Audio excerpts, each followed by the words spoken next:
when you look at the concepts of the findings we have for periodic table, it's more human-like. We look at identity, security, power, or separation. It's all human-orientated. And I suppose minerals don't know much about humans, but they have their very basic and very abstract structure. And I found something that this may reflect this, but it is very deep, and it will be always in the underground where you see that. For example, I found it in the case of Jürgen today. He showed a case with a boy with that drawing, Natrium arsenicosum, and there was this money. This is still human specific. And then he said, on the right there's something I don't know really what it is. But clearly that boy had been drawing some steps. Did you remember? Did you see that? So this is a talk on steps.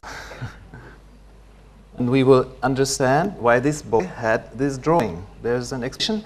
So this theory or concept makes things more complete, and you see already from another angle. Sorry.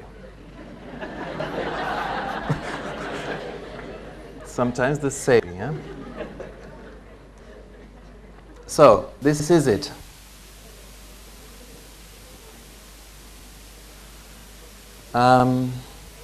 We can start on the right side, where we have the human things. This is something we know,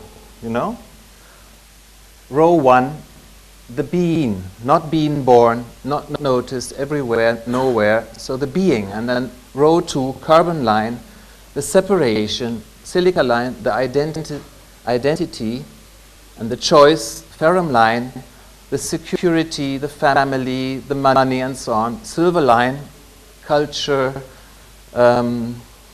creativity, science, and so on. And gold line, responsibility and determined mastership and to be in power of.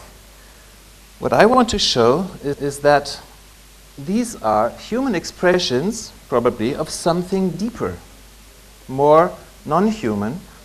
And this non-human I call in the row matrix, subject, object, force, information, and effect. In other words, I call it first dimension, second dimension, third, fourth, and fifth dimension. There is a bit of mathematics nearly in this concept. For what I see, not born, and there's nothing there, it's just like you see a piece of paper which is empty. It's a potential location, but it is not there, that location. So I suppose if we are unborn, we have this feeling of not having a location. So the birth process as a whole, so the whole row 2 might be a process of localizing your own structure, your own soul in that body, because suddenly you are here. So the question is always, where are you? And the birth is to accept that you are here and not somewhere else, in some other person. So the first thing is the birth of the subject, and it is very much with the body associated, because when you lose that, you lose your location. So on the right side, oxygen, nitrogen, carbonicums, nitricums, and so on, they all have fear of diseases, fear of going to die, and fear to lose this body. On the beginning, on the left side, they don't really dare to go into life and to stand to that point that the soul has found out now.